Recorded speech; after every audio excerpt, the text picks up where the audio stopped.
Leçon 1. Surmonter la surcharge de tâches. Bonjour Anna, je peux imaginer comment vous avez surmonté ce problème de surcharge de tâches. Comment es-tu pris? Bonjour John.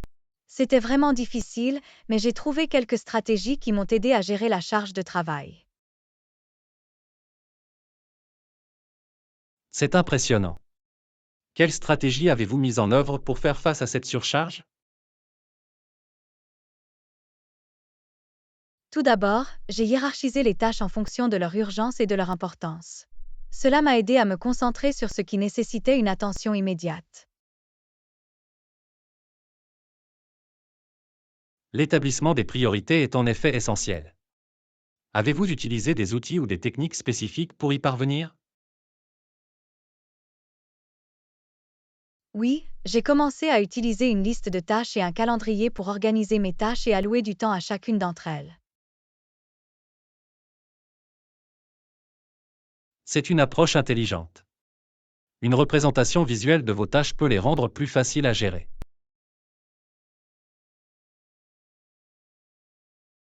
Absolument, cela m'a également aidé à identifier les délais qui se chevauchent ou qui se contredisent.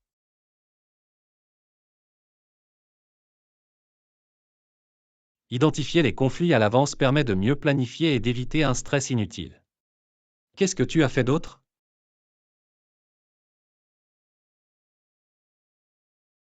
J'ai appris à déléguer des tâches lorsque cela était possible. Cela m'a libéré du temps et m'a permis de me concentrer sur des responsabilités essentielles. La délégation est un moyen efficace de répartir la charge de travail. Comment avez-vous assuré une délégation efficace? Une communication claire et un climat de confiance étaient essentiels. J'ai veillé à fournir des instructions claires et à offrir de l'aide en cas de besoin. Une communication claire et la confiance créent un environnement de travail positif. Avez-vous rencontré des difficultés au cours du processus de délégation? Oui, j'ai rencontré quelques difficultés. Il fallait trouver le juste équilibre et veiller à ce que chacun dispose des ressources nécessaires.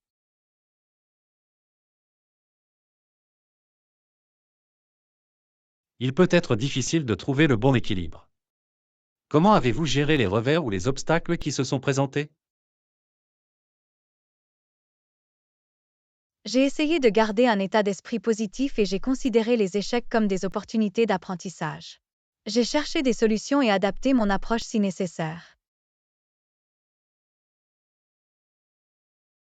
Le maintien d'un état d'esprit positif est important pour la résilience. Comment avez-vous géré votre temps efficacement malgré cette surcharge? Le blocage du temps a changé la donne pour moi. J'ai alloué des plages horaires spécifiques pour différentes tâches et j'ai minimisé les distractions.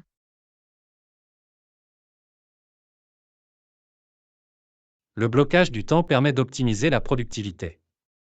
Comment avez-vous géré les tâches imprévues ou les interruptions?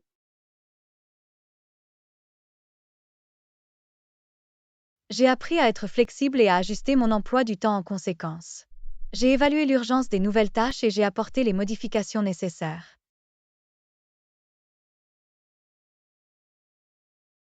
La flexibilité est essentielle face à des circonstances imprévues. Avez-vous sollicité le soutien d'autres personnes pendant la surcharge? Oui, j'ai contacté des collègues et j'ai demandé de l'aide si nécessaire. Le travail d'équipe et la collaboration ont fait toute la différence.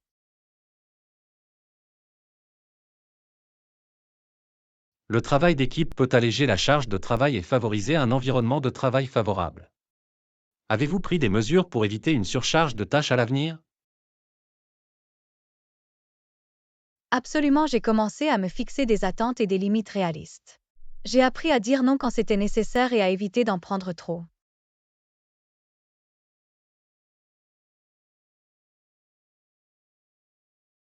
Il est essentiel de fixer des limites et d'apprendre à dire non pour maintenir un équilibre sain entre vie professionnelle et vie privée.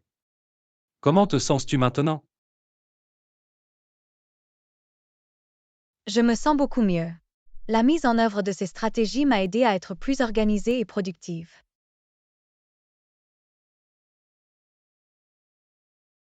C'est merveilleux à entendre. Votre expérience et vos connaissances sont précieuses pour d'autres personnes confrontées à des défis similaires. Je l'espère. Il est important de trouver ce qui convient le mieux à chaque individu et d'adapter les stratégies à ses besoins spécifiques.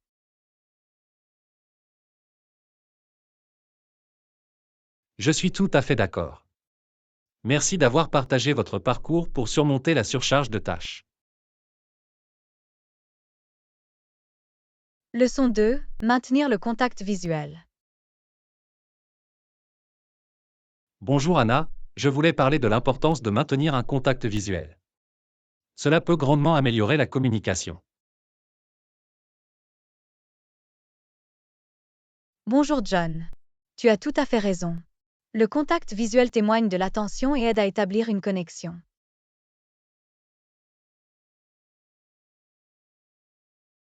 Il s'agit d'un puissant signal non verbal qui traduit l'intérêt et l'engagement. Comment pratiquez-vous le maintien du contact visuel?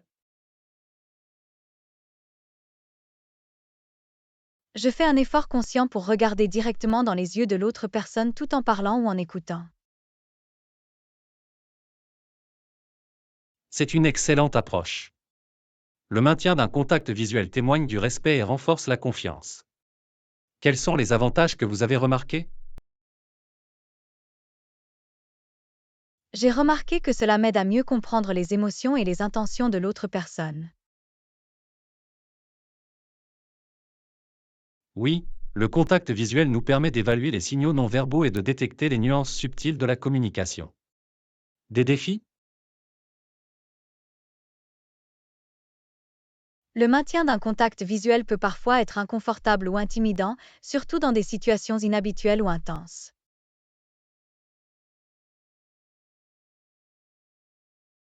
C'est vrai. Il faut de la pratique pour surmonter cet inconfort. Comment parvenez-vous à maintenir un contact visuel dans de telles situations? Je me rappelle l'importance et le pouvoir du contact visuel. J'essaie de rester concentré et présent dans la conversation.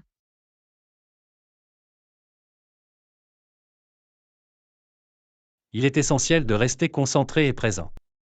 Cela montre à l'autre personne que vous appréciez ses paroles. Des conseils pour les débutants?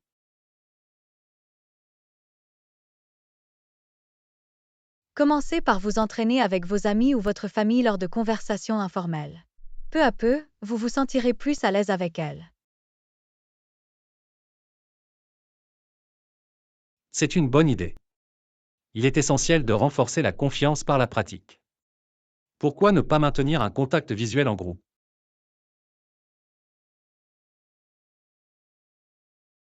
En groupe, je m'efforce de répartir mon contact visuel de manière uniforme entre tous les participants afin d'inclure tout le monde. C'est attentionné. Cela permet à chacun de se sentir inclus et valorisé. Y a-t-il des différences culturelles à prendre en compte? Oui, les normes culturelles relatives au contact visuel peuvent varier. Il est important de connaître et de respecter les différentes pratiques culturelles.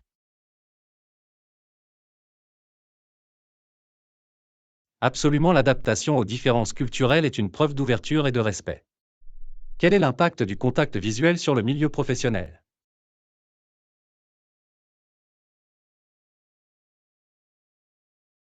Dans les milieux professionnels, le maintien d'un contact visuel pendant les conversations ou les présentations peut renforcer la crédibilité et l'autorité. Cela crée un sentiment de confiance et de professionnalisme. Y a-t-il des situations où il peut être difficile de maintenir un contact visuel? Certaines personnes peuvent avoir des difficultés à établir un contact visuel pour des raisons personnelles ou culturelles. Il est important de faire preuve de compréhension et de ne pas faire de suppositions. C'est un bon point. Nous devons toujours être attentifs et attentifs au niveau de confort des autres. Comment gérez-vous les distractions tout en gardant le contact visuel?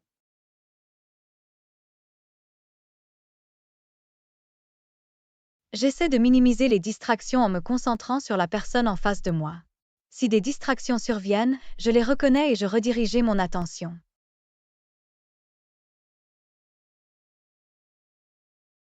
Reconnaître les distractions et se recentrer est une excellente stratégie. Cela montre que vous appréciez la conversation. Avez-vous une dernière idée sur le maintien du contact visuel?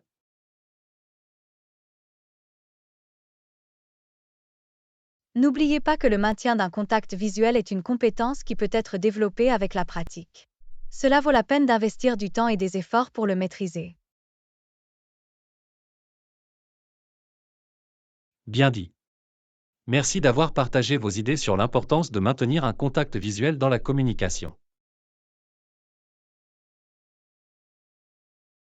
Leçon 3. Mode de vie durable. Bonjour Anna, avez-vous déjà pensé à adopter un mode de vie plus durable? Bonjour John, oui, c'est quelque chose qui me vient à l'esprit ces derniers temps. Je pense qu'il est important de donner la priorité à la durabilité. Absolument, je pense qu'il est essentiel de prendre en compte l'impact de nos actions sur l'environnement. Par exemple, l'utilisation de sources d'énergie renouvelables comme l'énergie solaire peut réduire considérablement notre empreinte carbone.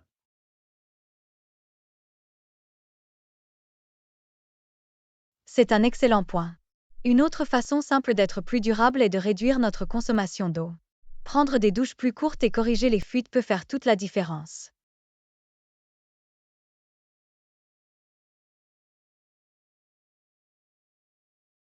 Tu as raison, la conservation de l'eau est essentielle. Il convient également de mentionner l'importance du recyclage. En triant correctement nos déchets, nous pouvons contribuer à réduire la quantité de déchets mis en décharge.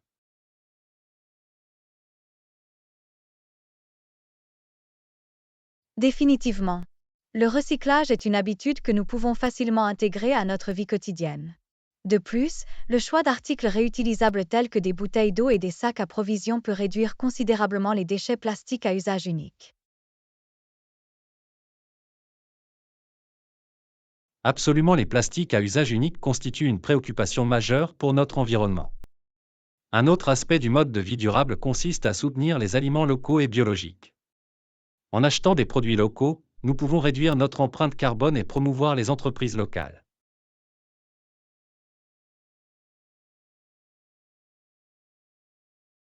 Je suis tout à fait d'accord.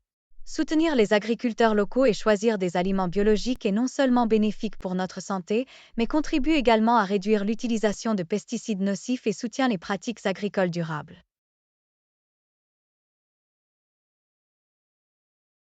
C'est une autre de mes préoccupations.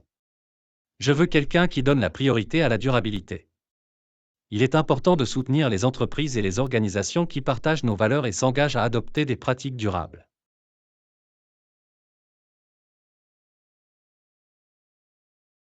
Je suis tout à fait d'accord. Il est essentiel de faire attention aux produits que nous achetons et aux entreprises que nous soutenons. En faisant des choix conscients, nous pouvons contribuer à un avenir plus durable.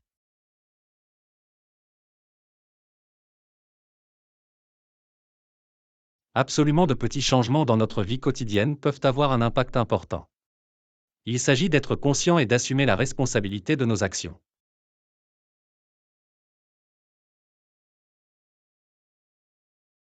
C'est exact. Chaque mesure positive que nous prenons en faveur de la durabilité est importante. Continuons à apprendre et à partager des moyens de vivre de manière plus durable. Définitivement. Ensemble, nous pouvons faire la différence et inspirer d'autres personnes à nous rejoindre dans cette aventure vers un monde plus durable. Leçon 4. Enseigner aux jeunes enfants. Bonjour Anna, t'ai-je déjà parlé de mon expérience d'enseignement à de jeunes enfants? Bonjour John, non, tu ne l'as pas fait. J'adorerais en entendre parler. Enseigner aux jeunes enfants doit être très stimulant et gratifiant. C'est définitivement le cas. L'un des principaux aspects de l'enseignement aux jeunes enfants est de les maintenir engagés. L'utilisation d'activités et de jeux interactifs permet de capter leur attention et de rendre l'apprentissage amusant. Cela semble être une bonne approche. Le fait de rendre l'apprentissage agréable peut favoriser leur amour pour l'éducation. Quel type d'activité trouvez-vous le plus efficace?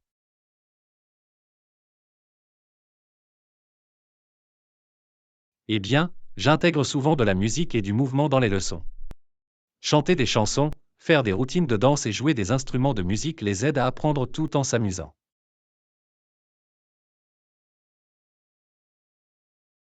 C'est merveilleux.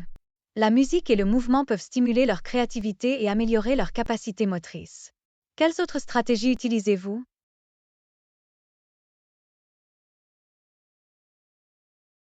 Les aides visuelles sont également essentielles. L'utilisation de cartes mémoire, d'images et d'accessoires colorés les aide à comprendre de nouveaux concepts et améliore leur rétention de mémoire. Je peux voir à quel point les aides visuelles peuvent être très utiles. Il fournit une représentation visuelle qui facilite leur compréhension. Avez-vous des conseils pour gérer leur comportement?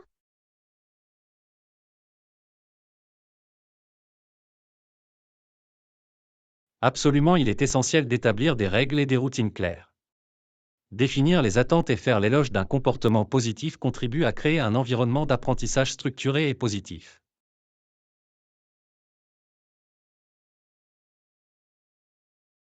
C'est logique.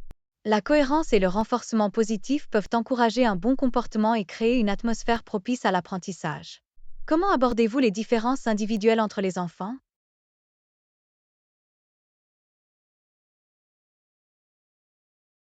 Il est important de différencier l'enseignement. Chaque enfant a ses propres forces et faiblesses. Fournir un soutien individualisé et adapter les méthodes pédagogiques à leur style d'apprentissage les aide à progresser.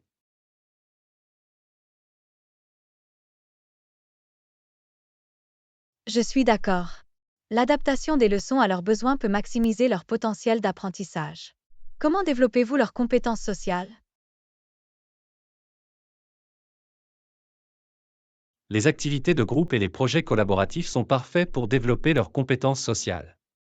Encourager le travail d'équipe, la communication et l'empathie les aident à établir des relations et à travailler efficacement avec les autres. C'est fantastique. Apprendre à collaborer et à interagir avec les autres est une compétence de vie essentielle. Comment évaluez-vous leur progrès?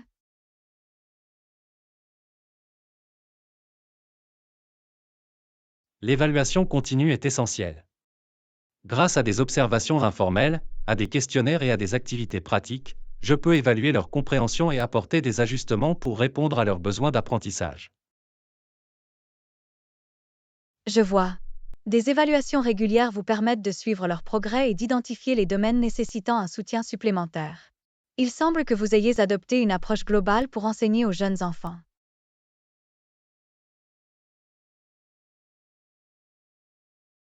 Merci. Il s'agit de créer un environnement d'apprentissage positif et engageant tout en répondant à leurs besoins uniques. Enseigner à de jeunes enfants peut être difficile, mais le fait de voir leur croissance et leur enthousiasme est incroyablement gratifiant.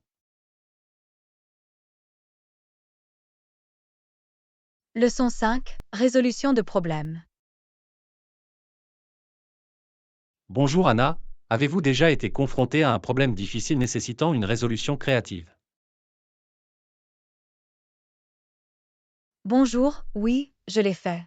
Cela peut être très frustrant, mais trouver des solutions innovantes est gratifiant. Avez-vous déjà rencontré de telles situations?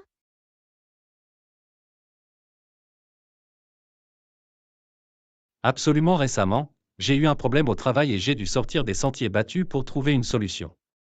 C'était un sacré voyage. Qu'en est-il de vous?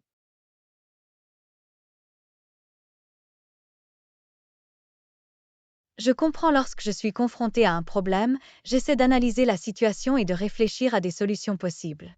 Il est important de l'aborder avec un esprit ouvert.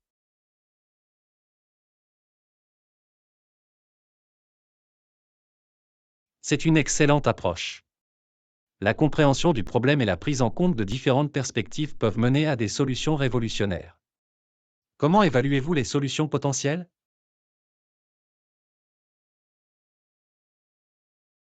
Eh bien, je pèse le pour et le contre de chaque option. J'examine la faisabilité, les risques potentiels et l'impact que cela aurait sur la situation globale.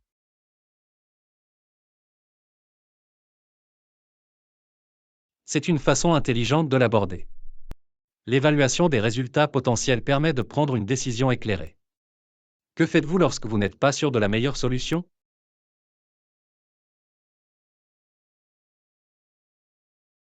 Dans de tels cas, je demande conseil à des collègues ou à des experts du domaine. Le fait d'avoir des points de vue différents peut fournir des informations précieuses et m'aider à faire un choix plus éclairé.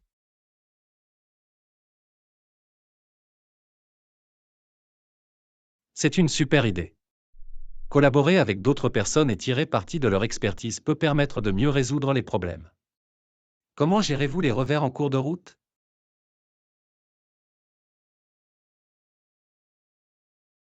Les revers sont inévitables. Lorsque je fais face à des défis, j'essaie de rester positive et résiliente. J'apprends de mes échecs et je les utilise comme des opportunités de croissance.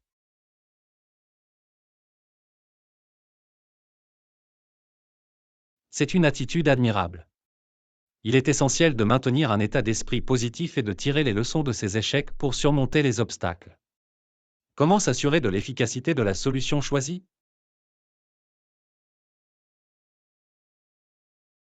Pour garantir l'efficacité, je crée un plan et je fixe des objectifs mesurables.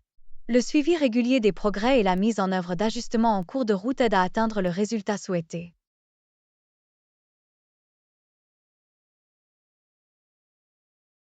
Il s'agit d'une approche pratique. Le fait d'avoir un plan clair et de suivre les progrès permet de s'assurer que la solution choisie est sur la bonne voie. Comment réfléchissez-vous au processus de résolution de problèmes? John, la réflexion est importante pour une amélioration continue. Après avoir mis en œuvre la solution, j'évalue les résultats et j'identifie les domaines à améliorer. Cela m'aide à affiner mes compétences en résolution de problèmes.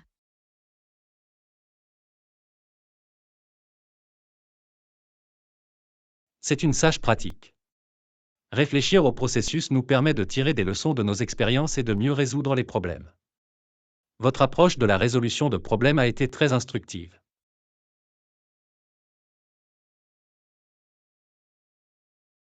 Merci. De même, j'ai beaucoup appris de votre point de vue. La résolution de problèmes est une compétence qui peut être perfectionnée avec de la pratique et un état d'esprit ouvert. Absolument, c'est une compétence qui mérite d'être développée car elle peut nous être bénéfique dans divers aspects de la vie. Continuons à relever les défis et à trouver des solutions créatives ensemble.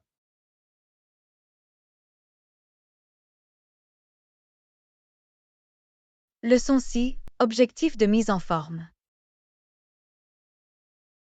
Bonjour Anna, quels sont tes objectifs de fitness en ce moment?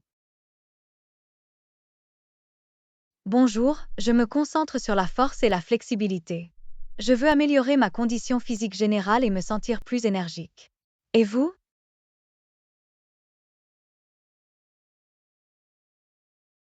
C'est super à l'heure actuelle, je vise à améliorer mon endurance et ma santé cardiovasculaire. Je veux pouvoir courir de plus longues distances sans trop me fatiguer.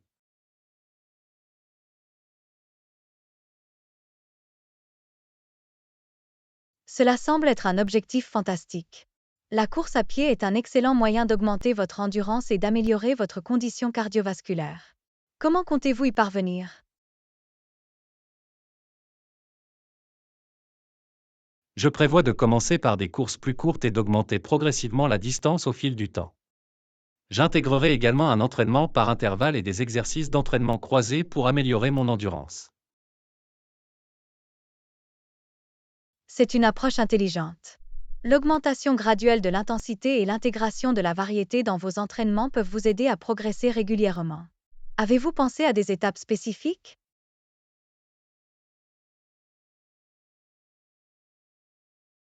Oui, je me suis fixé comme objectif de terminer un semi-marathon en 6 mois. Cela me donne quelque chose sur quoi travailler et m'aide à rester motivé. Et vous? Des étapes importantes en tête?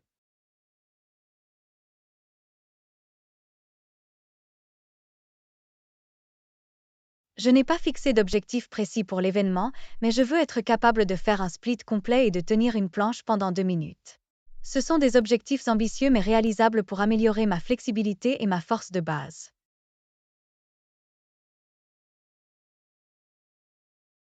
Ce sont là de grands objectifs.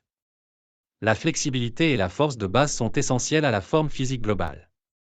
Je suis sûr qu'avec un entraînement constant, vous serez en mesure de les atteindre. Comment restez-vous motivé pour atteindre vos objectifs? Je trouve qu'il est utile de suivre mes progrès. Tenir un journal d'entraînement et célébrer les petits jalons en cours de route me motive. J'aime aussi m'entraîner avec un ami ou participer à des cours de conditionnement physique en groupe pour plus de motivation et de responsabilité.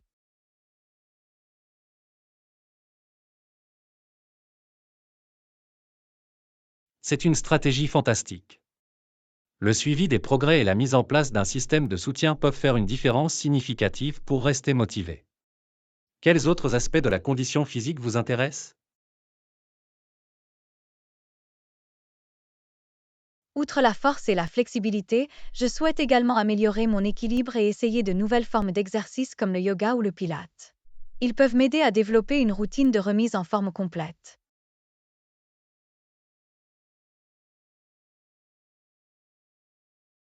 C'est merveilleux. L'entraînement à l'équilibre et l'exploration de différentes modalités d'exercice peuvent ajouter de la variété à votre routine et cibler différents groupes musculaires. Il est toujours bon de continuer à se lancer des défis. Qu'en est-il de la nutrition? Avez-vous des objectifs alimentaires spécifiques? Oui, mon objectif est d'intégrer plus de fruits, de légumes et de protéines maigres à mon alimentation. Je souhaite également boire plus d'eau et réduire ma consommation d'aliments transformés. Une alimentation équilibrée et nourrissante est essentielle pour atteindre mes objectifs de mise en forme.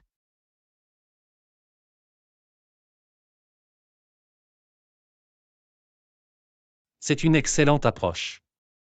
Une nutrition adéquate joue un rôle essentiel dans le soutien de nos efforts de mise en forme. En faisant des choix alimentaires plus sains, vous fournirez à votre corps le carburant dont il a besoin pour donner le meilleur de lui-même.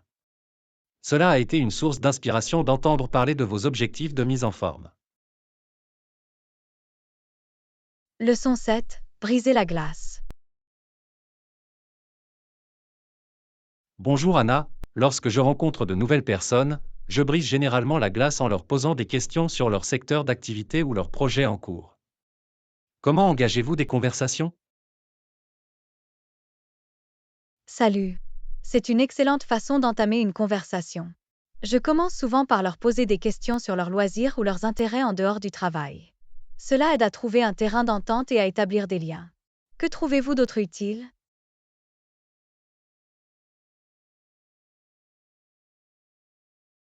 J'aime aussi leur poser des questions sur leurs livres ou films préférés. C'est un moyen facile de découvrir des intérêts communs et de participer à une discussion animée. Comment faites-vous pour que la conversation reste fluide? Pour que la conversation continue, j'écoute activement et je pose des questions complémentaires. Cela montre un réel intérêt et encourage l'autre personne à partager davantage. Avez-vous des conseils pour maintenir une bonne fluidité?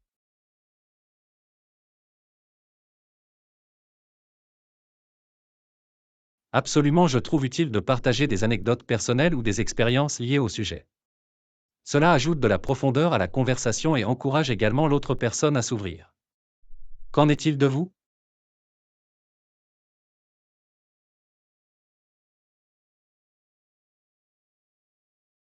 Je suis d'accord. Le partage d'histoires personnelles crée une atmosphère plus détendue et confortable. Cela permet aux deux parties de se connecter à un niveau plus profond. Avez-vous déjà été confronté à une conversation difficile?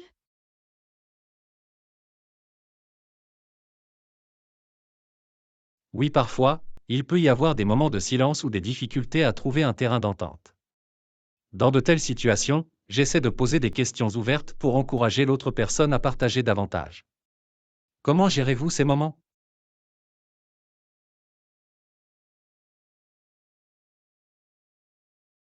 J'aborde ces moments en essayant d'introduire un nouveau sujet ou en leur posant des questions sur leurs aspirations futures. Cela permet de changer la conversation et d'explorer différents domaines d'intérêt. Que faites-vous lorsque vous voulez terminer la conversation avec élégance?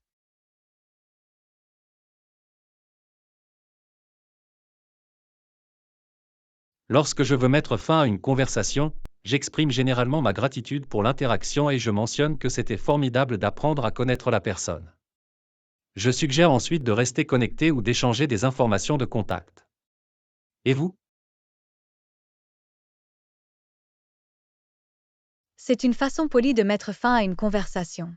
Je fais quelque chose de similaire, en exprimant mon appréciation pour la conversation et en suggérant la possibilité de nous revoir à l'avenir. Cela laisse la porte ouverte à de nouvelles interactions. Comment te souviens-tu des noms des gens après les avoir rencontrés?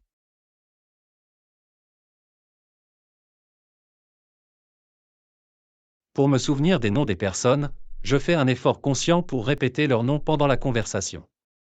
J'associe également leur nom à quelque chose de mémorable à leur sujet, comme leur profession ou une caractéristique distincte. Quelle est votre approche?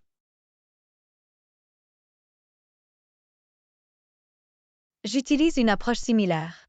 La répétition et l'association sont des techniques utiles. De plus, j'essaie d'utiliser leur nom lorsque je leur dis au revoir ou de leur envoyer un message avec leur nom. Cela renforce la mémoire. C'était intéressant de discuter des moyens de briser la glace.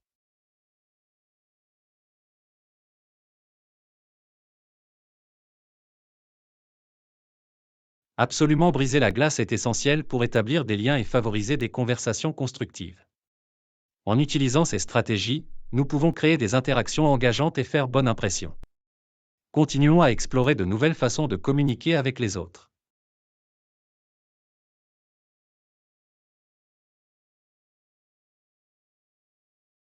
Leçon 8, cuisine facile et délicieuse. Bonjour Anna, quand il s'agit de préparer des repas, j'aime préparer des plats simples comme des pâtes ou des sautés. Quelles sont vos recettes préférées?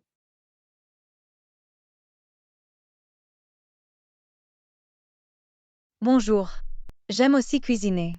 L'une de mes préférées est la pizza faite maison avec des ingrédients frais. J'adore aussi préparer un curry de poulet savoureux. Quel est ton secret pour préparer de délicieuses pâtes?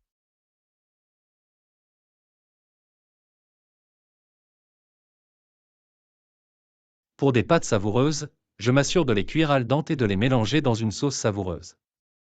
J'aime aussi ajouter des herbes fraîches et du parmesan râpé pour une touche de saveur supplémentaire. Comment faites-vous pour que votre pâte à pizza soit si bonne?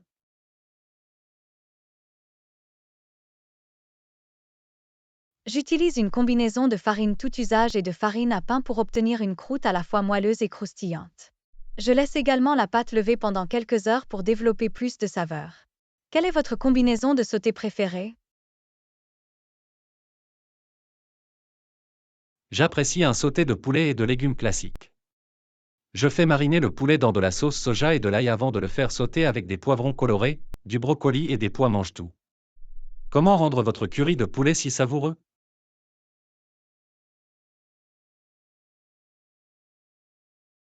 Pour préparer un curry de poulet savoureux, j'utilise un mélange d'épices aromatiques comme le curcuma, le cumin et la coriandre.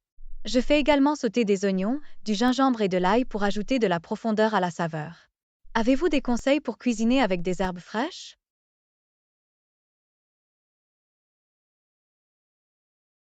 Lorsque j'utilise des herbes fraîches, j'aime les ajouter vers la fin de la cuisson pour préserver leurs saveurs éclatantes.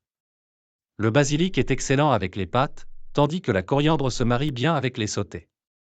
Comment équilibrez-vous les saveurs de vos plats? Il est important d'équilibrer les saveurs. Je goûte généralement au fur et à mesure et j'ajuste l'assaisonnement avec du sel, du poivre ou un filet de jus de citron. Il s'agit de trouver le juste équilibre entre le sucré, le salé, l'acide et l'épicé. Quel est ton gadget de cuisine préféré?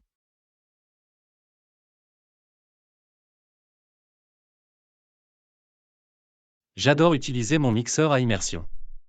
Il est idéal pour préparer des soupes onctueuses ou des sauces crémeuses directement dans la casserole.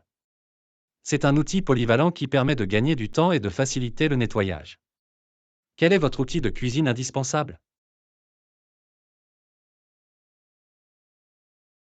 Mon outil de cuisine indispensable est un couteau de chef bien aiguisé. Cela rend la préparation des ingrédients beaucoup plus efficace et permet des coupes précises. Un bon couteau rend la cuisine beaucoup plus agréable.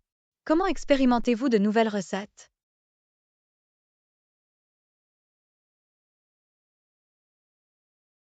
Pour expérimenter de nouvelles recettes, je cherche souvent l'inspiration en ligne ou dans des livres de cuisine. J'aime essayer différentes combinaisons de saveurs ou ajouter ma propre touche à une recette traditionnelle. Comment gérez-vous les mésaventures de cuisine?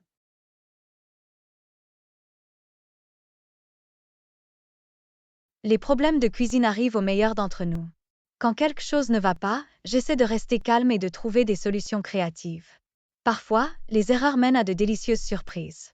Quel est ton plat réconfortant préféré?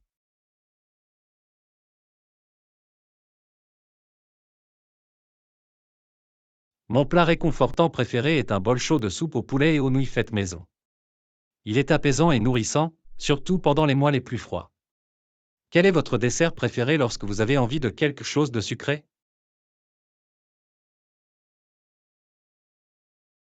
Quand j'ai envie de quelque chose de sucré, j'aime préparer une simple salade de fruits avec un filet de miel et une pincée de cannelle. C'est une façon saine et rafraîchissante de satisfaire mon envie de sucrerie. C'était amusant de discuter de nos recettes préférées.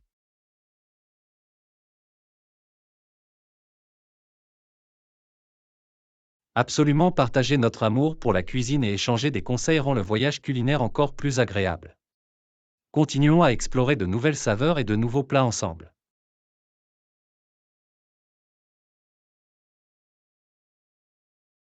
Leçon 9, glaçage sucré et crémeux. Bonjour Anna, en matière de pâtisserie, avez-vous une recette de glaçage spéciale? Je fais toujours un glaçage au fromage à la crème. Il apporte une délicieuse touche acidulée aux gâteaux et cupcakes. Bonjour. Les glaçages sont la cerise sur le gâteau. J'adore faire un glaçage à la crème au beurre classique. Il est riche, crémeux et polyvalent. Quel est ton secret pour préparer un glaçage au fromage à la crème parfait?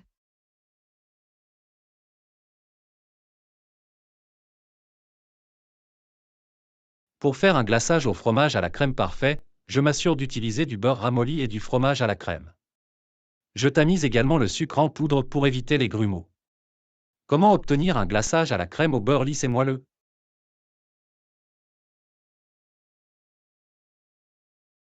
Pour un glaçage à la crème au beurre lisse et moelleux, je bats le beurre jusqu'à ce qu'il soit léger et crémeux avant d'ajouter progressivement le sucre en poudre. Un peu de lait ou de crème permet d'obtenir la consistance souhaitée. Quelle est votre saveur préférée pour accompagner un glaçage au fromage à la crème?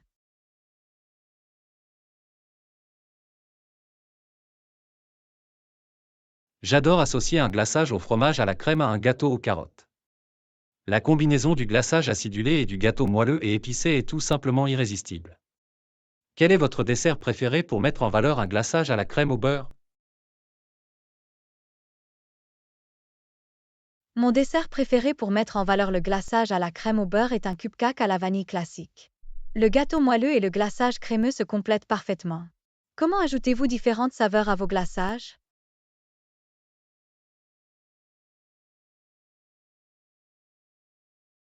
Pour ajouter différentes saveurs à mes glaçages, j'incorpore des extraits comme la vanille, l'amande ou le zeste d'agrumes. J'essaie également d'ajouter de la poudre de cacao ou du chocolat fondu pour une touche chocolatée. Quelle est votre façon préférée de décorer un gâteau avec du glaçage?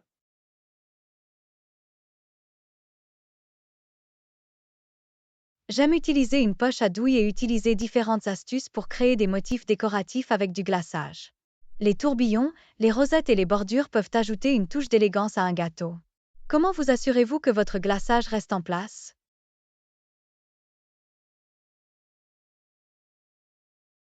Pour m'assurer que mon glaçage reste en place, je mets le gâteau ou les cupcakes au réfrigérateur pendant un court moment après les avoir glacés. Il aide le glaçage à durcir et à conserver sa forme.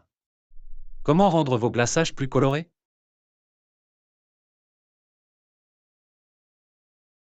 J'utilise du colorant alimentaire pour rendre mes glaçages plus colorés. Les couleurs en gel ou en pâte fonctionnent mieux car elles n'altèrent pas la consistance du glaçage. Il permet de créer des designs dynamiques et accrocheurs. Quelle est votre occasion préférée pour préparer un dessert glacé?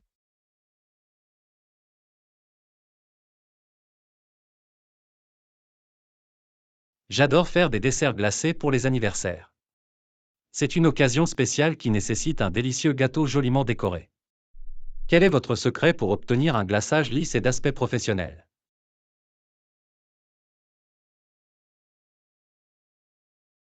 Mon secret pour obtenir un glaçage lisse et d'aspect professionnel est d'utiliser une spatule offset. Il aide à répartir uniformément le glaçage et à créer une finition polie. Comment conserver les restes de dessert glacé?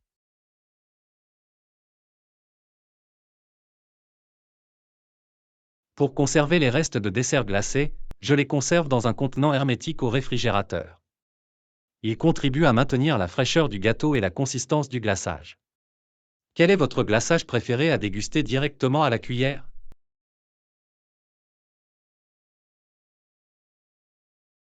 Quand il s'agit de déguster un glaçage directement à la cuillère, je ne peux résister à une succulente ganache au chocolat. Il est doux, velouté et totalement gourmand. C'était un plaisir de discuter de nos préférences en matière de glaçage.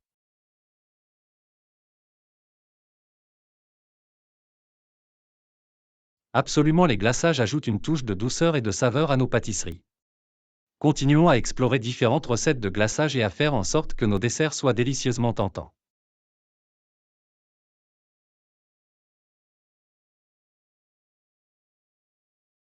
Leçon 10, mousse au chocolat irrésistible. Bonjour Anna, j'ai une question pour toi. Avez-vous une recette infaillible de mousse au chocolat? Je veux en faire une parfaite que tout le monde adorera.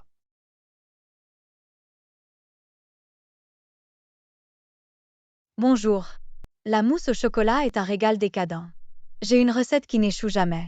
Aimerais-tu que je le partage avec toi?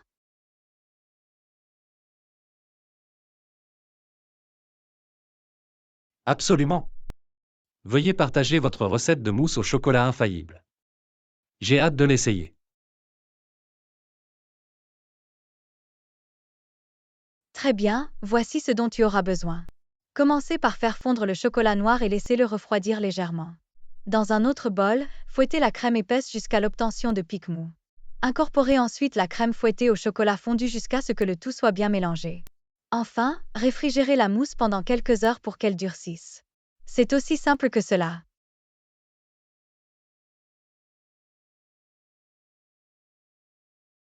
Cela semble assez simple. Je vais essayer. D'ailleurs, auriez-vous des astuces pour faire fondre le chocolat sans qu'il ne s'accroche? Oui, lorsque vous faites fondre du chocolat, il est important de le faire doucement. Utilisez un four à micro-ondes ou un bain-marie et remuez fréquemment le chocolat pour éviter qu'il ne surchauffe. Si de l'eau entre en contact avec le chocolat, il peut se gripper et devenir grumeleux.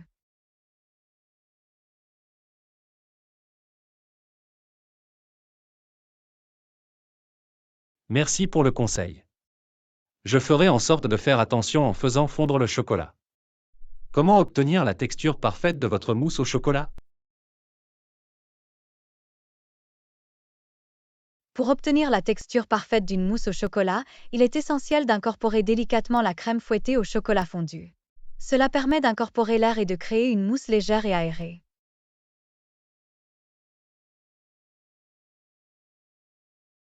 C'est logique.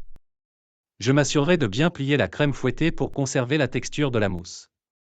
Avez-vous des suggestions pour servir de la mousse au chocolat?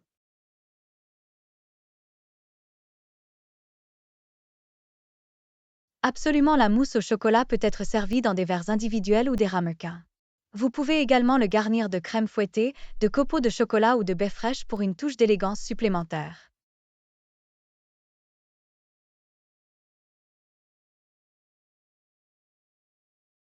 Ce sont d'excellentes suggestions de service. J'ajouterai certainement de la crème fouettée et des copeaux de chocolat sur le dessus pour une belle présentation. Combien de temps dois-je réfrigérer la mousse avant de la servir? Il est préférable de réfrigérer la mousse pendant au moins 2 heures. Cela lui donne suffisamment de temps pour durcir et permet aux saveurs de se fondre.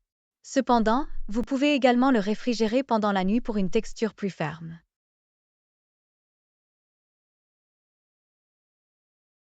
Je vais planifier à l'avance et réfrigérer la mousse pendant la nuit. De cette façon, il sera parfaitement réglé et prêt à être dégusté le lendemain. J'ai hâte de le déguster. Je suis sûre que ça va être délicieux. La mousse au chocolat fait toujours plaisir à tout le monde. N'oubliez pas de savourer chaque cuillerée de cette douceur riche et veloutée.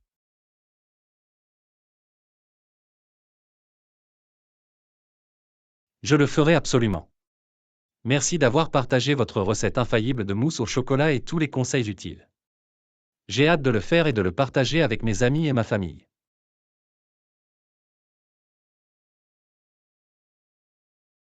Leçon 11. Rêve de safari aventureux. Bonjour Anna, avez-vous déjà pensé à faire un safari en Afrique? Cela ressemble à une aventure incroyable.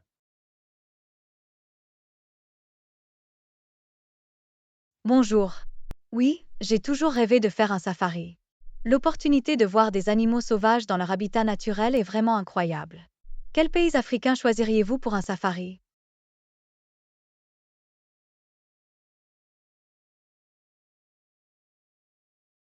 C'est un choix difficile. Mais j'ai entendu dire que la Tanzanie et le Kenya sont des destinations de safari populaires avec une faune diversifiée. Qu'en est-il de vous? Un pays en particulier que tu aimerais visiter?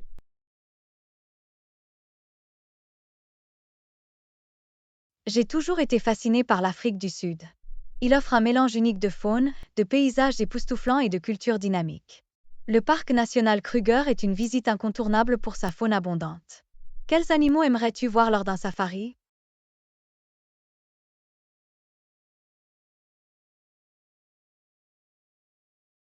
J'adorerais voir des éléphants, des lions et des girafes. Ce sont des créatures tellement magnifiques. Et voir un léopard ou un guépard en action serait une expérience palpitante. Avez-vous étudié différentes options de safari?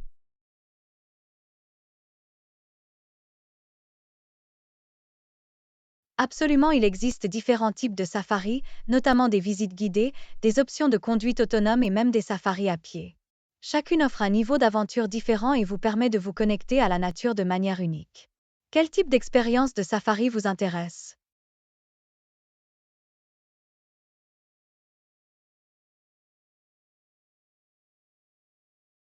Je pense qu'un safari guidé serait idéal pour moi. La présence d'un guide expérimenté capable de naviguer dans la nature sauvage et de fournir des informations sur la faune améliorerait l'expérience globale. Avez-vous des inquiétudes à l'idée de partir en safari?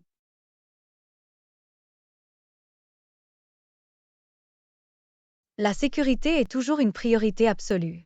Avant de vous lancer dans un safari, il est essentiel de rechercher des voyagistes réputés et de suivre leurs directives. Il est essentiel d'être conscient de l'environnement et de respecter l'espace réservé aux animaux. Qu'en est-il de vous? Avez-vous des inquiétudes ou des précautions à prendre?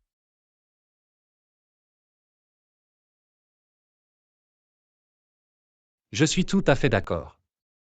En plus de garantir les mesures de sécurité, j'emporterai également des vêtements appropriés, un insectifuge et un écran solaire. Il est essentiel de se préparer à la météo et aux éléments pendant le safari.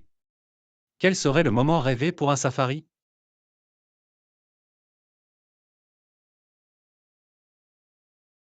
Mon moment rêvé serait de voir une lionne avec ses petits dans la nature. Ce doit être un spectacle réconfortant et un rappel de la beauté et de l'harmonie de la nature. Qu'en est-il de vous? Y a-t-il une rencontre spécifique avec la faune que vous aimeriez vivre?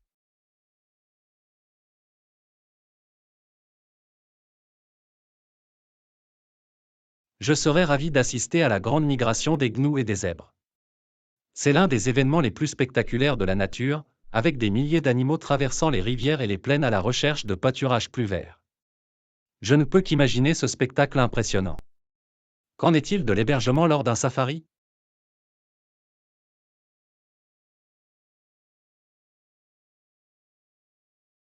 Il existe différentes options d'hébergement. Des lodges luxueux dotés de toutes les commodités au camp de tente qui offrent une expérience plus immersive. Cela dépend de vos préférences et de votre budget. Avez-vous une préférence pour le type d'hébergement?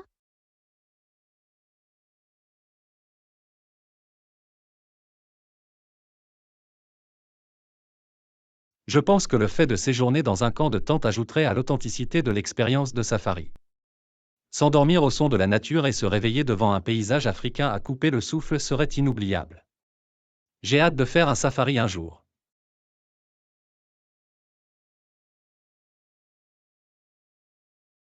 On dirait que c'est un rêve devenu réalité. Explorez les vastes savanes, observez la faune sauvage et immergez-vous dans la nature sauvage africaine. C'est une aventure qui créerait des souvenirs qui dureront toute une vie. J'espère que nous pourrons tous les deux en faire l'expérience un jour.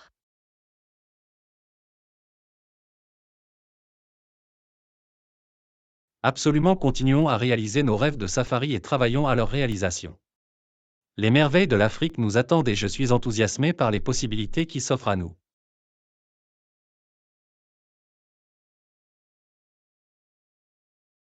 Leçon 12. Des horaires de train efficaces. Bonjour Anna, avez-vous déjà remarqué la fréquence des trains aux heures de pointe? C'est impressionnant de voir comment ils parviennent à maintenir un calendrier aussi serré. Bonjour. Oui, l'efficacité des trains est fascinante, surtout pendant les périodes de pointe. Cela témoigne de la bonne planification des systèmes de transport en place. Utilisez-vous le train pour vos déplacements quotidiens?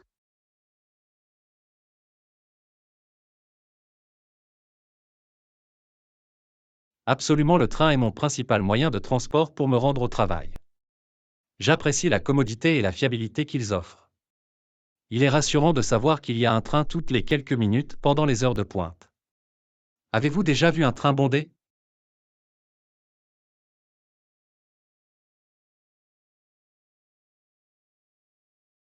Oui, je l'ai fait.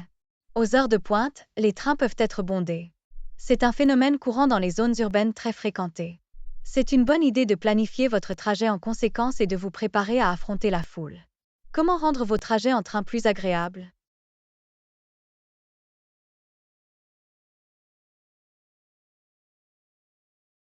Pour rendre mes trajets en train plus agréables, j'apporte généralement un livre ou j'écoute de la musique. C'est un excellent moyen de me détendre et de profiter au maximum de mon trajet. Et vous? Avez-vous des conseils pour rendre les trajets en train plus agréables? Je trouve que le fait d'avoir un casque anti-bruit peut faire une différence significative. Ils permettent de bloquer le bruit de fond et de créer une atmosphère plus paisible. De plus, le fait de trouver un endroit confortable pour se tenir debout ou s'asseoir peut améliorer l'expérience globale. As-tu déjà raté un train?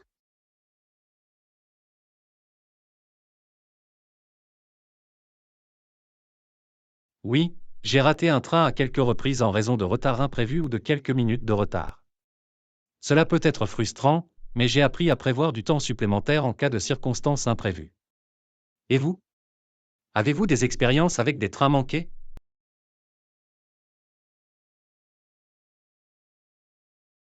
J'ai eu quelques appels rapprochés, mais heureusement, je n'ai encore raté aucun train.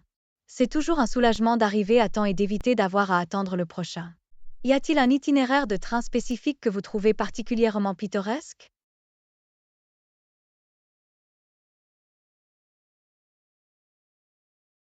Le trajet en train le long de la côte est époustouflant. La vue sur l'océan et les paysages côtiers est tout simplement époustouflante. C'est un régal pour les yeux pendant le trajet. Avez-vous des lignes de train préférées?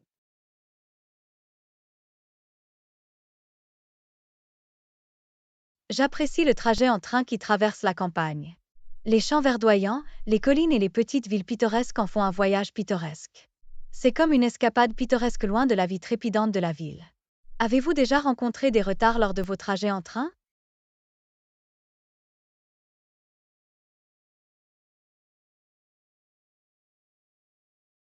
Oui, les retards font partie des voyages en train. Parfois, des problèmes techniques ou des circonstances imprévues entraînent des interruptions. Il est important de rester informé par le biais d'annonces et de faire preuve de patience dans de telles situations. Comment vous tenez-vous au courant des horaires des trains?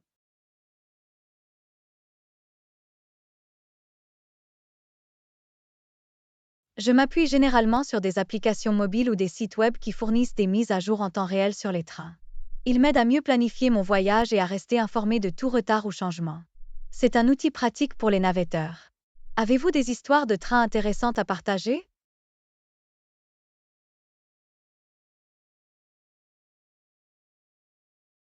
À une occasion, j'ai rencontré un autre voyageur dans le train qui m'a fait part de ses expériences de voyage et de ses recommandations de lieux à visiter. C'était une conversation agréable qui a rendu le trajet en train plus intéressant. Avez-vous fait des rencontres mémorables à bord d'un train?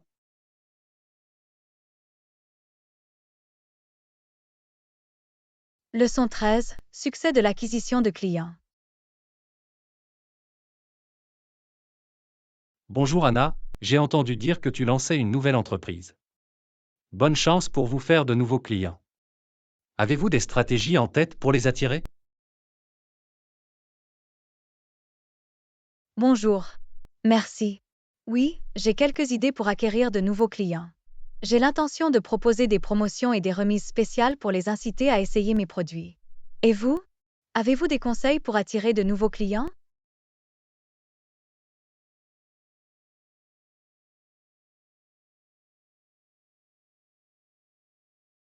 Absolument, outre les promotions, il peut être très efficace de créer une forte présence en ligne grâce au marketing sur les réseaux sociaux et à l'engagement auprès de clients potentiels.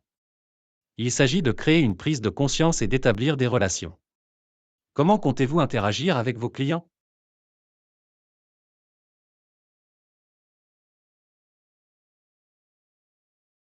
Je serai actif sur les réseaux sociaux et je répondrai rapidement aux commentaires et aux messages.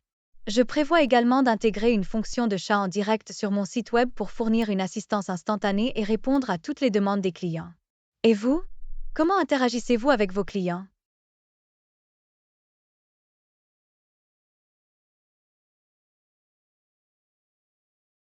Je trouve que l'envoi de mails et de newsletters personnalisés à mes clients contribue à les fidéliser. C'est un excellent moyen de partager des mises à jour, des offres exclusives et du contenu intéressant. De plus, cela montre que vous vous souciez de leurs besoins. Avez-vous un public cible en particulier en tête?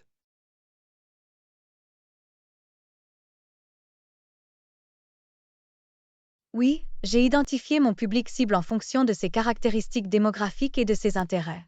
En comprenant leurs besoins et leurs préférences, je peux adapter mes messages marketing pour qu'ils trouvent un écho efficace. Et vous? Quel est votre public cible?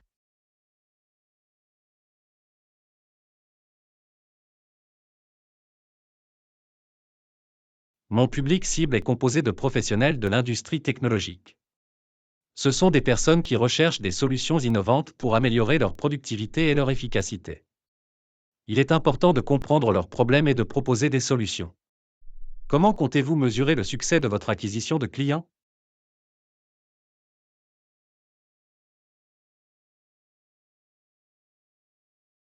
Je suivrai les indicateurs clés tels que le trafic du site web, les taux de conversion et les commentaires des clients. En analysant ces indicateurs, je peux évaluer l'efficacité de mes efforts marketing et apporter les ajustements nécessaires pour améliorer l'acquisition de clients. Et vous? Comment mesurez-vous le succès?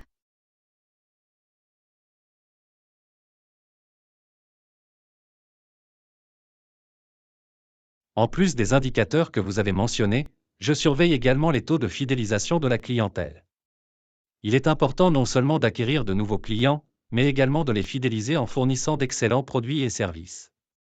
Les clients réguliers sont un signe de réussite. Avez-vous envisagé d'utiliser des plateformes de publicité en ligne?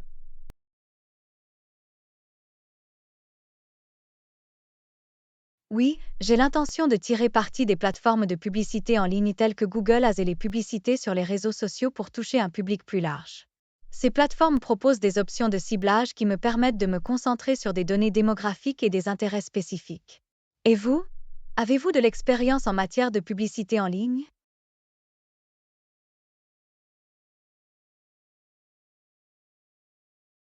J'ai utilisé la publicité en ligne par le passé. Cela peut être un moyen rentable d'atteindre un large public et de générer du trafic vers votre site web. Il est important de créer un contenu publicitaire convaincant qui attire l'attention et encourage les clics. Envisagez-vous également des stratégies de marketing hors ligne?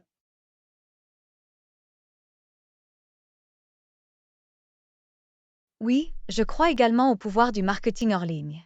J'ai l'intention de participer à des événements locaux, de distribuer des dépliants et de collaborer avec des entreprises complémentaires pour élargir ma portée. Il s'agit de créer de multiples points de contact pour les clients potentiels. Comment installez-vous la confiance de vos clients?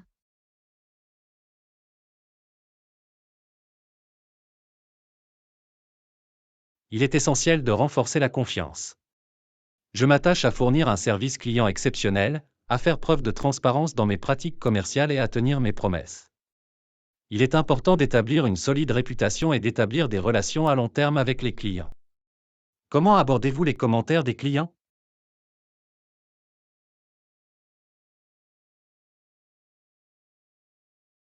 Les commentaires des clients sont précieux. J'encourage activement les clients à faire part de leurs commentaires et à écouter leurs suggestions et leurs préoccupations. Cela m'aide à améliorer mes produits et services et montre que j'apprécie leurs opinions. Et vous? Comment gérez-vous les commentaires des clients?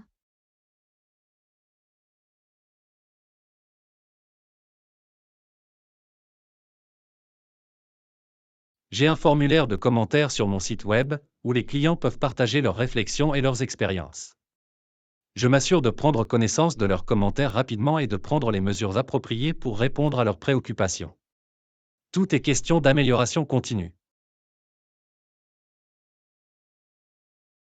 Leçon 14. Le plaisir du suivi de la condition physique. Bonjour Anna, j'ai récemment commencé à utiliser un tracker d'activité pour suivre mes entraînements et mes pas. Cela a été très intéressant. Faites-vous aussi le suivi de vos séances d'entraînement? Bonjour. Oui, je fais également le suivi de mes séances d'entraînement. C'est un excellent moyen de suivre mes progrès et de rester motivé. Quelles sont les fonctionnalités que vous trouvez les plus utiles de votre appareil de suivi de la condition physique? Le comptage des pas et la surveillance de la fréquence cardiaque sont les fonctionnalités les plus utiles pour moi. Cela m'aide à suivre mon niveau d'activité quotidien et à maintenir un rythme cardiaque sain pendant les entraînements. Et vous? Sur quelles fonctionnalités comptez-vous?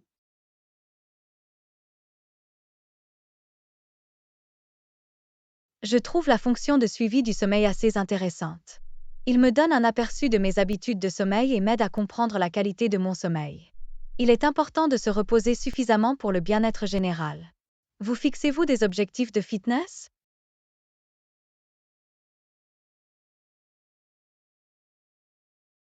Oui, je me fixe des objectifs de mise en forme pour me lancer des défis. Il peut s'agir d'un nombre spécifique d'étapes à réaliser chaque jour ou d'une durée cible pour mes entraînements. Le fait de me fixer des objectifs me permet de rester motivé et concentré. Et vous? Avez-vous des objectifs de remise en forme? Absolument, je me fixe des objectifs liés à la musculation et à la flexibilité. Mon objectif est d'augmenter la quantité de poids que je peux soulever ou d'améliorer ma flexibilité dans certaines postures de yoga. Cela me donne quelque chose sur quoi travailler. Comment restez-vous motivé pour atteindre vos objectifs de mise en forme?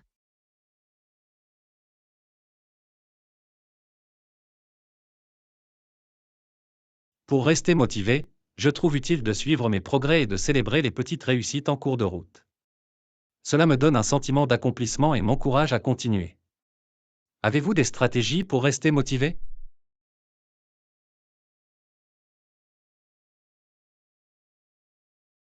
Oui, je trouve motivant de varier mes entraînements et d'essayer de nouveaux exercices ou des cours de fitness. Cela rend les choses intéressantes et évite l'ennui. De plus, j'aime m'entraîner avec un ami ou participer à des séances de conditionnement physique en groupe pour me motiver davantage. Avez-vous déjà participé à des défis de remise en forme?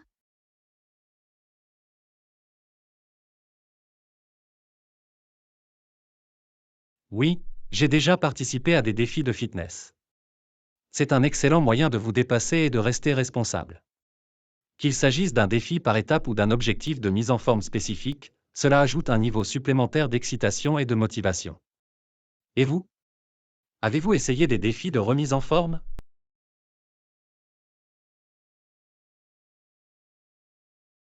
J'ai participé à un challenge par étape avec mes collègues. Nous avons formé des équipes et nous nous sommes affrontés pour voir qui pourrait réaliser le plus grand nombre d'étapes collectivement. C'était une façon amusante de s'encourager les uns les autres et de favoriser une saine compétition. Utilisez-vous des applications de fitness en plus de votre tracker d'activité?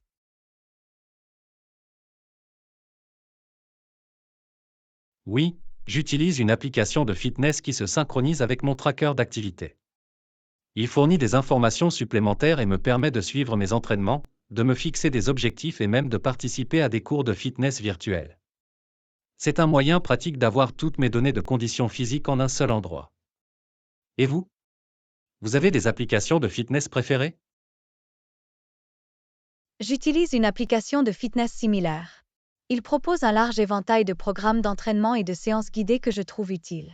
C'est comme si j'avais un entraîneur personnel dans ma poche. Trouvez-vous que l'utilisation d'un appareil de suivi de la condition physique a eu un impact positif sur votre état de santé général? Absolument, l'utilisation d'un moniteur d'activité physique m'a permis de prendre davantage conscience de mon niveau d'activité quotidien et m'a encouragé à être plus actif tout au long de la journée. C'est un excellent outil pour maintenir un mode de vie sain. Avez-vous remarqué des avantages pour la santé liés à l'utilisation d'un appareil de suivi de la condition physique? Leçon 15. Recommandations concernant le matériel de camping. Bonjour Anna, je prévois un voyage de camping et j'ai besoin de quelques recommandations pour le matériel de camping. Vous avez des suggestions? Bonjour. Bien entendu, je serais heureuse de vous aider. Tout d'abord, vous aurez besoin d'une tente robuste et facile à installer. Cherchez un avec une bonne imperméabilité et suffisamment d'espace pour votre groupe. Avec combien de personnes campez-vous?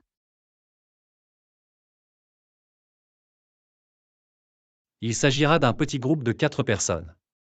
Une tente pouvant accueillir confortablement 4 personnes serait donc idéale. Quel autre équipement de camping essentiel recommandez-vous?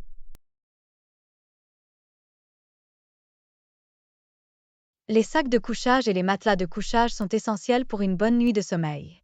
Recherchez des sacs de couchage adaptés à la température prévue et choisissez des matelas de couchage pour plus de confort et d'isolation. Ils font toute la différence. Vous recherchez un autre équipement?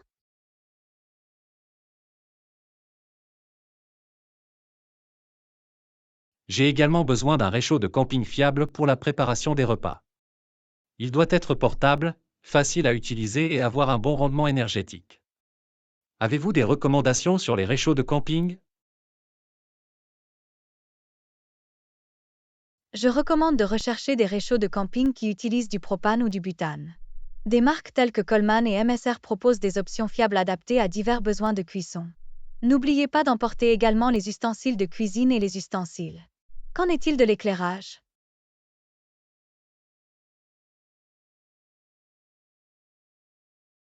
C'est une bonne remarque. J'aurai besoin de solutions d'éclairage fiables pour le camping. Que suggérez-vous? Les lampes frontales sont idéales pour un éclairage main libre. Ils sont pratiques et commodes, surtout lorsque vous devez vous déplacer la nuit. De plus, apporter une lanterne ou deux peut fournir un éclairage d'ambiance au camping. Avez-vous pensé aux chaises de camping?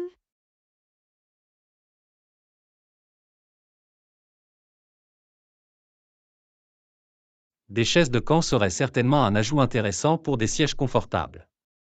C'est toujours agréable d'avoir un endroit pour se détendre autour d'un feu de camp.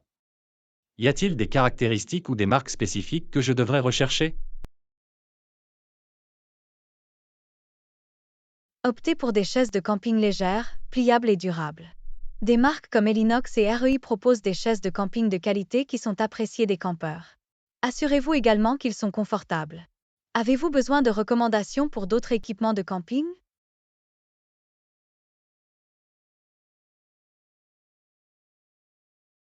Oui, je recherche une bonne glacière pour garder les aliments et les boissons au frais pendant le voyage. Il doit avoir une bonne isolation et être capable de résister aux conditions extérieures. Que suggérez-vous?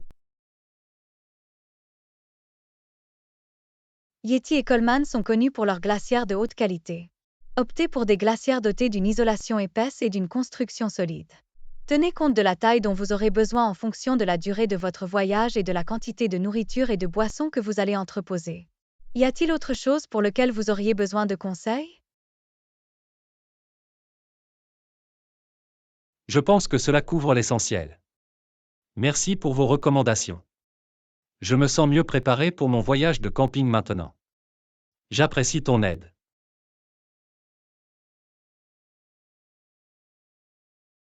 Leçon 16. Fréquence de pêche. Bonjour Anna, à quelle fréquence prévoyez-vous d'aller à la pêche? J'ai pensé à en faire un hobby. Bonjour. Ça a l'air passionnant. J'essaie généralement d'aller à la pêche au moins une fois par mois. C'est un excellent moyen de se détendre et de profiter de la nature. Et vous? À quelle fréquence prévoyez-vous d'y aller?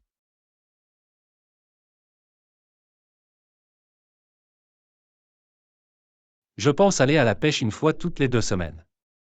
Je souhaite consacrer suffisamment de temps à améliorer mes compétences et à explorer différents lieux de pêche. As-tu des conseils à donner à un débutant comme moi?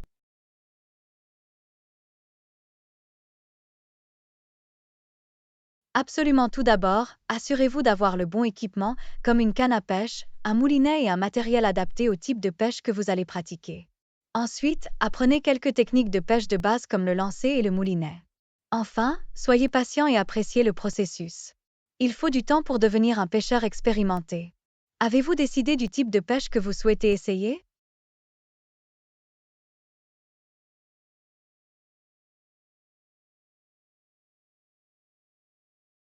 Merci pour les conseils. J'ai l'intention de commencer par la pêche en eau douce dans les lacs et les rivières. Cela semble être une bonne façon de commencer. Avez-vous une préférence pour la pêche en eau douce ou en eau salée?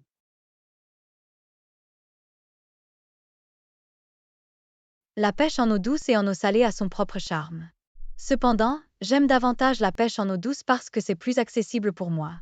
Il y a de nombreuses espèces d'eau douce à pêcher et c'est un peu plus tranquille. Avez-vous envisagé d'obtenir un permis de pêche?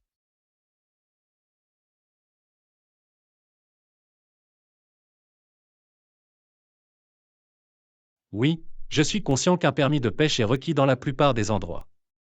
Je m'assurerai d'obtenir le permis nécessaire avant de commencer à pêcher. Il est important de suivre la réglementation et de respecter l'environnement. Avez-vous des suggestions pour trouver de bons lieux de pêche?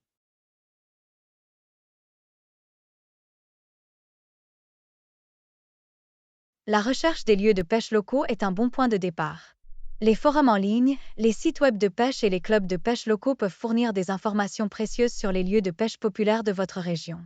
Vous pouvez également demander des recommandations à des pêcheurs expérimentés. Quel type de poisson espérez-vous pêcher?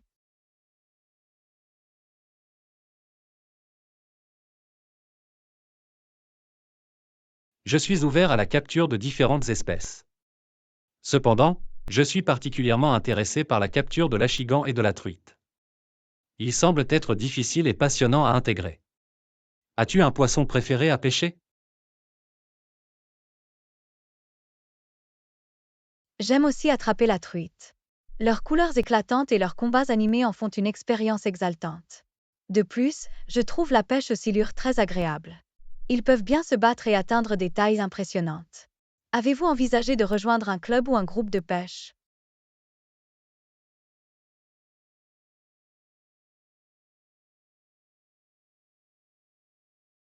J'ai envisagé de rejoindre un club ou un groupe de pêche. Ce serait un excellent moyen de nouer des liens avec d'autres pêcheurs, de tirer des leçons de leurs expériences et peut-être même de participer à des compétitions de pêche. Avez-vous des conseils pour trouver des clubs de pêche?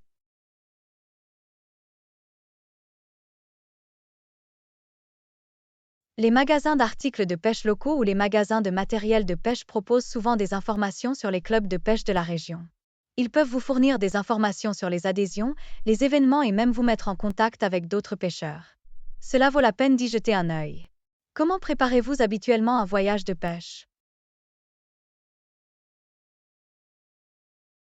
Lorsque je me prépare pour un voyage de pêche, je m'assure d'emporter des articles essentiels comme de la crème solaire, un insectifuge, des collations et beaucoup d'eau. Je consulte également les prévisions météorologiques et je m'habille en conséquence. Il est important d'être à l'aise et protégé pendant la pêche. Avez-vous des rituels ou des superstitions liées à la pêche? Leçon 17. Rencontre avec la faune. Bonjour Anna, j'ai fait une randonnée hier, et c'était incroyable. J'ai vu tellement d'animaux. Ça a l'air marrant. Y avez-vous vu des animaux?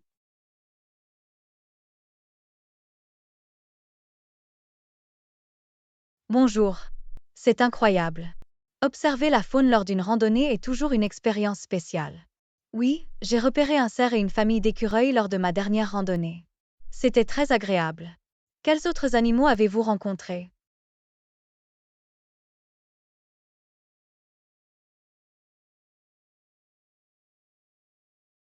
C'était vraiment palpitant. J'ai vu un renard, 2 lapins et même un pigargue à tête blanche planer au-dessus. La diversité de la faune était impressionnante. Avez-vous déjà rencontré des animaux rares ou exotiques lors de vos randonnées?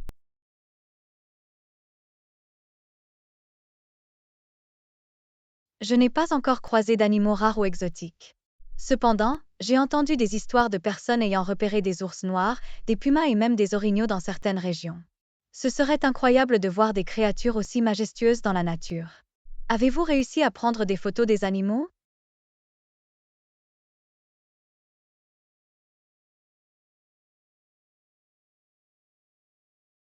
Oui, j'ai eu la chance de prendre quelques photos. C'est toujours difficile de s'approcher suffisamment sans déranger les animaux, mais j'ai réussi à prendre quelques photos à distance de sécurité. Il est important de respecter leur habitat. Avez-vous déjà eu des contacts rapprochés avec la faune?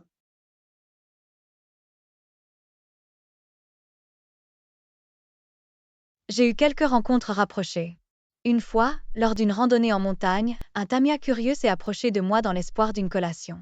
C'était très amusant. Une autre fois, j'ai vu un serpent se faufiler sur le sentier. Il est important de rester prudent et de laisser de l'espace aux animaux. Avez-vous des conseils pour observer la faune de manière responsable?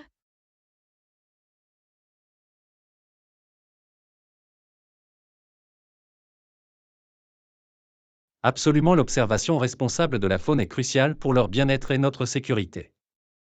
Il est préférable de garder une distance de sécurité, d'utiliser des jumelles ou un zoom pour regarder de plus près et d'éviter de s'approcher des animaux ou de les nourrir. Il est essentiel de respecter leur comportement naturel. Avez-vous déjà pensé à la photographie animalière?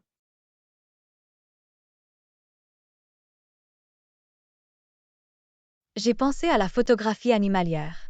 C'est une belle façon de capturer l'essence des animaux dans leur habitat naturel. La patience et l'habileté requises pour obtenir la photo parfaite sont admirables. Avez-vous des recommandations pour les débutants qui s'intéressent à la photographie animalière?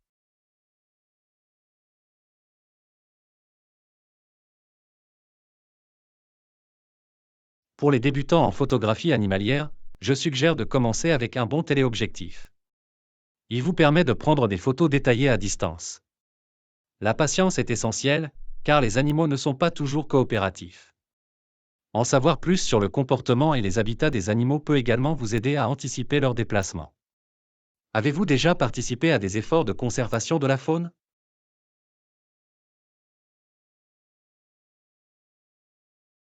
Je n'ai personnellement participé à aucun effort de conservation de la faune, mais j'admire beaucoup ceux qui le font. Il existe diverses organisations et initiatives dédiées à la préservation et à la protection des habitats fauniques. Les soutenir par le biais de dons ou de bénévolat est une façon significative de contribuer. Avez-vous appris des faits intéressants sur les animaux que vous avez rencontrés?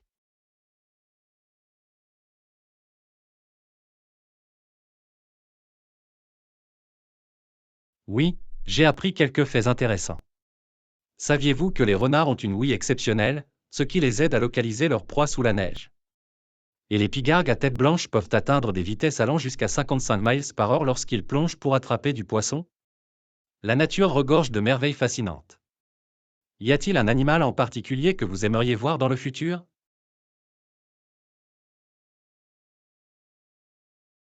Leçon 18. Trouvez la bonne taille.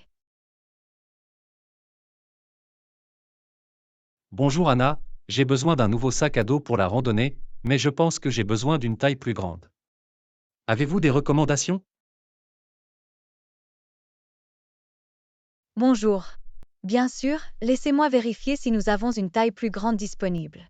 Il est important d'avoir un sac à dos adapté à vos besoins et capable de transporter confortablement tous vos essentiels. Quelle capacité recherchez-vous? Je pense que j'ai besoin d'un sac à dos d'une capacité d'environ 40 à 50 litres. Je veux être en mesure de transporter suffisamment d'équipements et de fournitures pour les longues randonnées. Avez-vous des conseils pour choisir la bonne taille? Absolument, lorsque vous choisissez un sac à dos, tenez compte de la longueur de vos randonnées et de la quantité d'équipements que vous transportez habituellement. Une plus grande capacité convient aux voyages de plusieurs jours, tandis qu'une plus petite est suffisante pour les randonnées d'une journée. Il est également important d'essayer différents sacs à dos pour garantir un ajustement parfait. Avez-vous trouvé un sac à dos plus grand?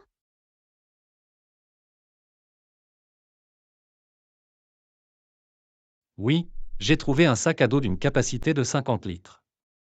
Il semble que ce soit la bonne taille pour mes besoins. Je vais l'essayer pour m'assurer qu'il est confortable et qu'il répartit le poids de manière uniforme. Avez-vous déjà eu des problèmes avec la taille des sacs à dos? J'ai eu des expériences avec des sacs à dos trop petits ou trop grands. Un sac à dos trop petit peut être inconfortable et limiter votre capacité à transporter les articles nécessaires. En revanche, un sac à dos trop grand peut sembler encombrant et déséquilibrer votre équilibre.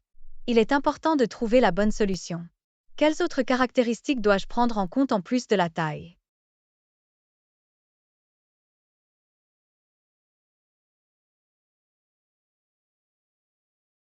Outre la taille, tenez compte des caractéristiques du sac à dos, telles que le nombre et l'emplacement des poches, des sangles de compression et des systèmes de ventilation. Ces caractéristiques peuvent améliorer la fonctionnalité du sac à dos et rendre votre expérience de randonnée plus pratique. Avez-vous trouvé un sac à dos qui correspond à vos critères? Oui, j'ai trouvé un sac à dos avec de multiples poches pour l'organisation, des sangles de compression pour la stabilité de la charge et un panneau dorsal en filet pour la ventilation. Cela semble répondre à mes critères. Je vais l'essayer et voir ce que je ressens quand je l'emballe avec mon équipement. Avez-vous d'autres recommandations pour le choix des sacs à dos?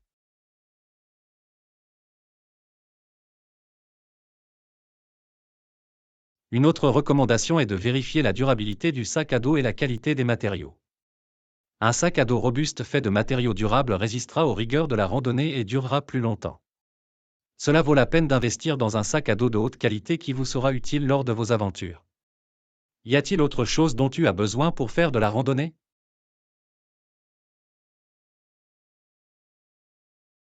Je pense avoir tout ce dont j'ai besoin pour faire de la randonnée maintenant.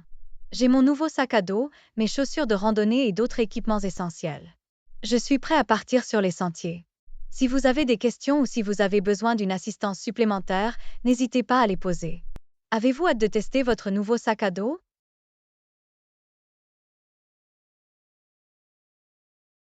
Je suis vraiment impatiente d'essayer mon nouveau sac à dos. J'ai hâte de le charger avec tout mon équipement et de partir pour une randonnée stimulante. Il est important de disposer du bon équipement pour.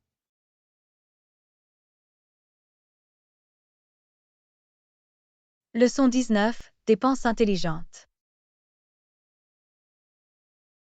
Bonjour Anna, j'ai essayé d'économiser de l'argent ces derniers temps et je me suis rendu compte que je faisais des dépenses inutiles. Avez-vous des conseils pour réduire vos dépenses? Bonjour. C'est une excellente initiative. Réduire les dépenses inutiles est une façon intelligente d'économiser de l'argent. Une astuce consiste à suivre vos dépenses et à identifier les domaines dans lesquels vous pouvez apporter des ajustements. Avez-vous remarqué des dépenses spécifiques qui peuvent être réduites?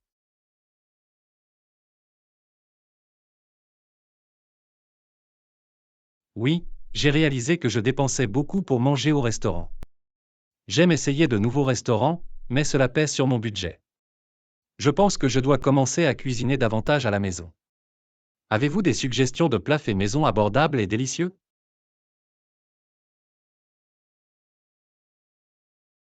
Cuisiner à la maison est un excellent moyen d'économiser de l'argent.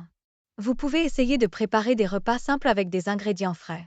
Il existe de nombreuses recettes économiques disponibles en ligne, à la fois nutritives et délicieuses. C'est également une excellente occasion de développer vos compétences culinaires. Avez-vous envisagé d'autres domaines dans lesquels vous pourriez réduire vos dépenses?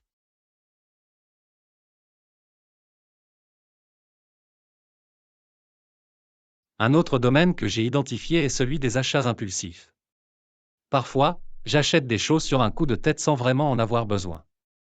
Je pense que je devrais faire plus attention à mes achats et n'acheter que ce dont j'ai vraiment besoin. Avez-vous déjà eu du mal à faire des achats impulsifs? Je peux comprendre. Les achats impulsifs peuvent être tentants, d'autant plus que les achats en ligne sont si pratiques. Une stratégie pour surmonter ce problème consiste à créer une liste de courses et à s'y tenir. Avant de faire un achat, prenez le temps de déterminer s'il s'agit d'une nécessité ou si vous pouvez vous en passer. Avez-vous essayé des techniques pour freiner les achats impulsifs?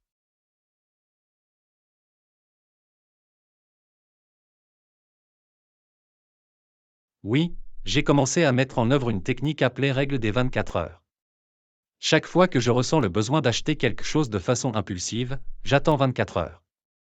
Si je le veux toujours après ce délai, je reconsidère l'achat. Cela m'aide à faire la différence entre les désirs impulsifs et les véritables besoins. Y a-t-il d'autres conseils que vous pourriez partager pour dépenser intelligemment?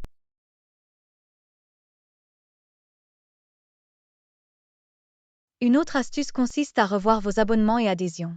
Parfois, nous oublions les dépenses récurrentes que nous n'utilisons plus ou dont nous n'avons plus besoin. Jetez un œil à vos abonnements et annulez ceux qui ne sont pas nécessaires. C'est un moyen simple de libérer de l'argent supplémentaire. Avez-vous revu vos abonnements récemment?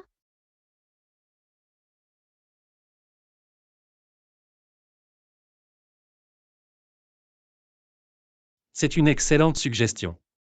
Je n'ai pas revu mes abonnements depuis longtemps, mais je vais certainement essayer.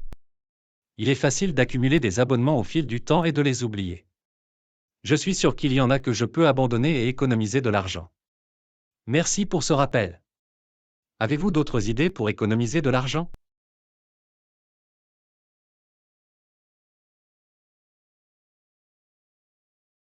Une autre idée est d'explorer des options de divertissement gratuites ou peu coûteuses.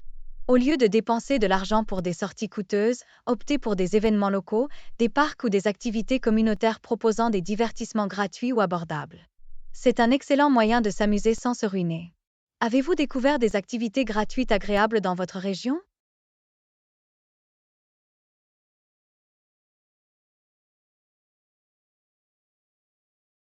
Je n'ai pas exploré beaucoup d'activités gratuites, mais je vais certainement commencer à les chercher. C'est une merveilleuse façon de profiter de son temps libre sans trop dépenser. J'apprécie tous les conseils pour économiser de l'argent que vous avez partagés. Je suis enthousiaste à l'idée de les mettre en œuvre et de constater leur impact positif sur mes finances.